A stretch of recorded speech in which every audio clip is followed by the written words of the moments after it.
There, I'm delighted to say that this is class 1 of English speaking course that will be a combined course of vocabulary plus grammar on every Sunday. So without wasting the time, let's dive into the video.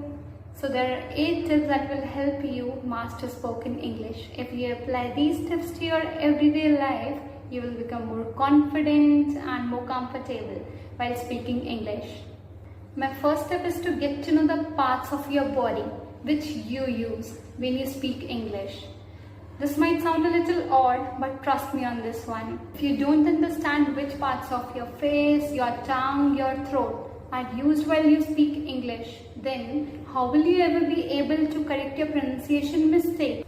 Watch yourself in the mirror is a common tip that many teachers get. However, I feel that you should go one step further. You should analyze your lips, your tongue, your throat while watching in the mirror.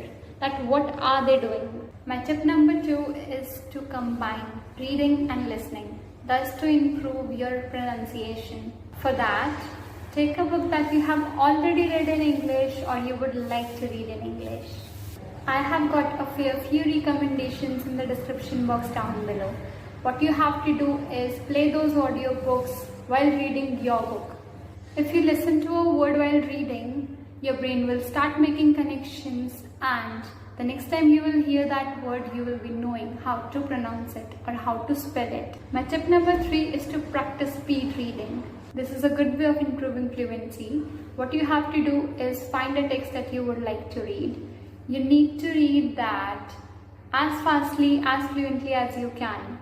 This text can help you accommodate your level. My tip number 4 is to prepare your monologues or your self-related stories that you're likely to repeat in advance. My tip number 5 is to improve or focus on your pronunciation over grammar. My tip number 6 is try to think in English.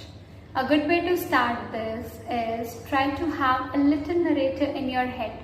Choose someone's voice that you like and chat with yourself as you would in your own language. Another point related to think in English is try to be constantly in the search of new words, new phrases or new vocabulary. 7th tip is very helpful. Well, this tip is speak with a variety of native speakers, all with different accents.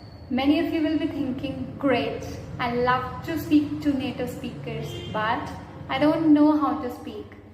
Well, I have a couple of suggestions for you. Number 1 is to attend, of course, English classes.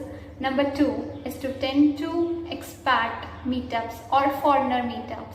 Number 3 is to use iTalk language partner feature.